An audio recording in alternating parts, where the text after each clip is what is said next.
Hello student, good morning. कल हमने William black की 5वीं पोयम द ह्यूमन एब्स्ट्रैक्ट, ये जो विलियम ब्लैक की पोयम है, इसके 2 स्टेंजा पढ़े थे। आज हम तीसरे स्टेंजा की तरफ जा रहे हैं। ही सिट्स, कल इस पोयम में आया था कि दया और करुणा तब तक नहीं होगी जब तक कोई गरीब नहीं होगा, जब तक कोई दुखी नहीं होगा। लोग दुखी होंगे तो दया, गरीब होंगे तो दया भी होगी, करुणा भी होगी। और परस्पर भय शांति स्थापित करेगा, और जो निर्दयता है वो एक जाल बुनेगी, और उस जाल में हम सब फंसे रहेंगे। इस तरीके का हमने पढ़ा था। आगे चलते हैं। He sits down with holy fair. ही आया है व्यक्ति के लिए। कोई भी व्यक्ति जो है सिट्स डाउन, बैठता है, with holy fears. Holy fears मतलब है फियर ऑफ गॉड, ईश्वर का भय। आप जानते हैं कि ईश्वर से राक्षस, मानव और ये जितने भी समझने वाले हैं, जो बुद्धि को धारण करने वाले जीव हैं, ये सब भय खाते हैं। मनुष्य ईश्वर से डरता है, भय खाता है, इसीलिए पवित्र मार्ग पर बना रहता है। और जो लोग ऐसा नहीं रखते हैं, जो भय नहीं रखते हैं ईश्वर से, वो दुराचार को धारण कर लेते हैं। ये मैं पढ़ने जा रहा हूँ आगे। ही सिट्स डाउन, ऐसा व्यक्ति जो कि सिट्स डाउन, बैठा रहता है, यानी जो व्यक्ति है, पुरुष है, जो मानव है, वो बैठता है, रुका रहता है, विथ होली फियर्स, पवित्र भय के कारण, अर्थात ईश्वर के भय के कारण। यानी व्यक्ति कोई भी गलत कार्य करने से डरता क्यों है? ईश्वर के भय के कारण। ईश्वर का भय रहता है हर व्यक्ति को। एंड वाटर्स, वाटर्स मतलब ये वर्ब है, यहाँ पर ये वाटर नाउन के रूप में नहीं है, वर्ब के रूप में एस लगाया है। एंड वाटर्स, और व्यक्ति जो है ना वाटर्स कर देता है, अर्थात गीला कर देता है, गेट वेट द ग्राउंड, जमीन को, विथ टीयर्स, आंसुओं से। और ऐसा व्यक्ति जमीन को गीला कर देता है आंसुओं के साथ, यानी कि आंसुओं से जमीन को गीला कर देता है। यानी मानव जो है, मानव एक दूसरे के ऊपर अत्याचार करता है, निर्दयता के साथ व्यवहार करता है, लेकिन जब उसको भान होता है इन चीजों का, तो भय खाता है ईश्वर से, और अपने पश्चाताप के आंसुओं से वो पृथ्वी को, जमीन को गीला कर देता है।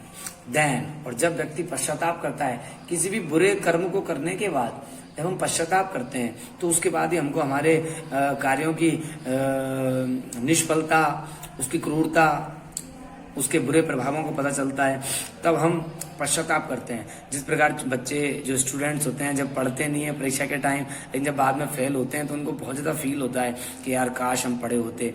ठीक उसी तरीके की बात यहाँ पर आ रही है। जब हम कोई बुरा कर्म कर देते हैं तो ईश्वर की शक्ति का हमको भान होता है, और हम पश्चाताप के रूप में जमीन को गीला कर देते हैं।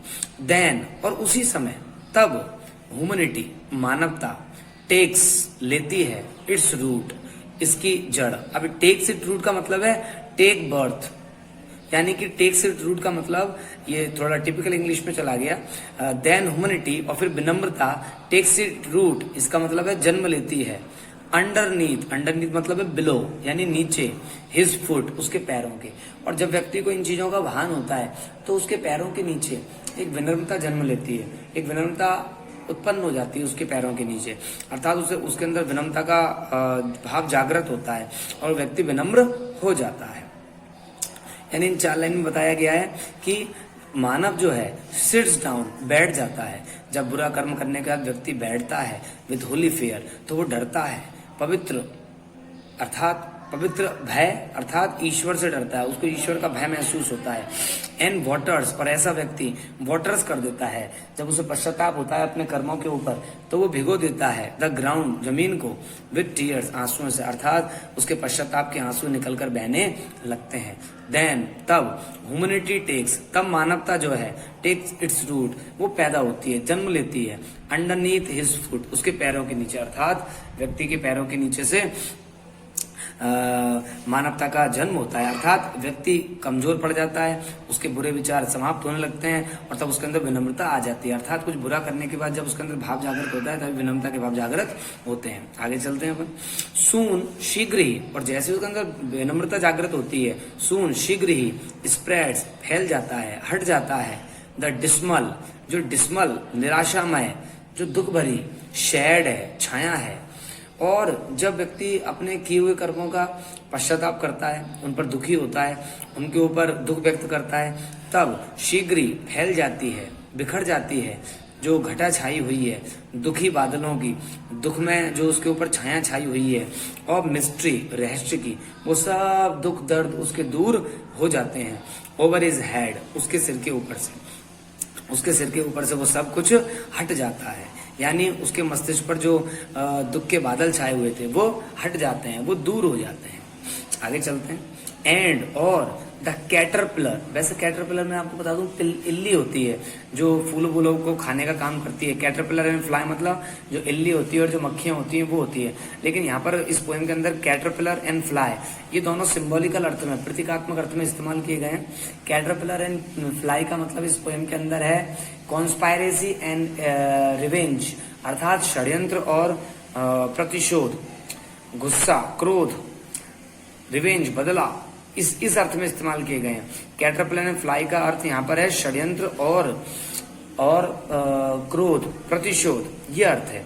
और जब व्यक्ति दुखी होता है और जब उसके ऊपर से सारे जो रहस्यमयी बादल छा रहे थे वो उसके सिर पे से जब हट जाते हैं, तब एंड द कैटरपिलर, और जो कैटरपिलर है, जो एंड फ्लाई, और जो षड्यंत्र है और प्रतिशोध है, ये सब चीजें जो होती हैं जो कि फीड करती हैं, पोषित करती हैं ऑन द मिस्ट्री, रहस्य को, यानी षड्यंत्र, जो रहस्य है, जो कारण है इन बुरे कर्मों को लागू करने का या छा जाने का, यानी कि जब पूरी की पूरी रहस्यता खत्म हो जाती है और उनको पोषित कर देने वाले ये षड्यंत्र वगैरह जो होते हैं समाप्त हो जाते हैं उस समय, तब आगे देखते हैं, दोबारा देखते हैं इसको एक बार। सून स्प्रेड द डिस्मल शेड, और शीघ्र ही जब ऐसा होता है, कैसा होता है भाई, जब उसको ज्ञान होता है तो उसके सिर पर से, और मिस्ट्री ओवर हिज हेड, उसके सिर पर से सारा का सारा रहस्य के जो बादल हैं वो हट जाते हैं।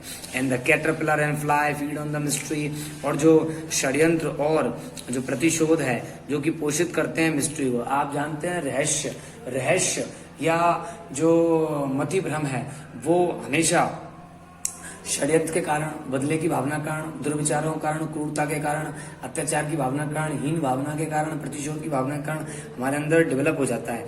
इन सब भावनाओं को जब समाप्त कर दिया जाता है तब सब कुछ अच्छा हो जाता है।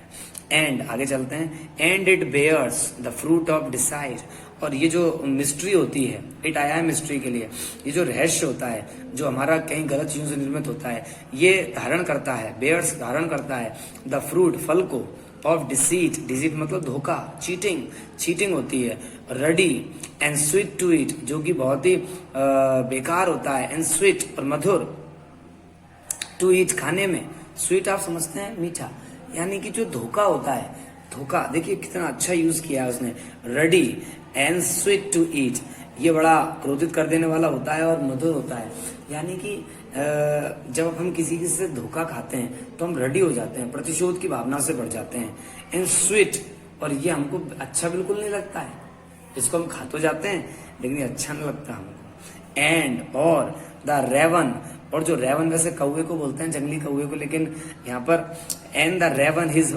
नेस्ट हैज मेड, और जो पक्षी होते हैं जो बना चुके हैं उनके घोंसलों को, इन इट्स थिकेस्ट शेड, वो बहुत थिकेस्ट मतलब गहरी, शेड छाया में, उसको बहुत गहरी छाया में निर्मित कर चुके हैं।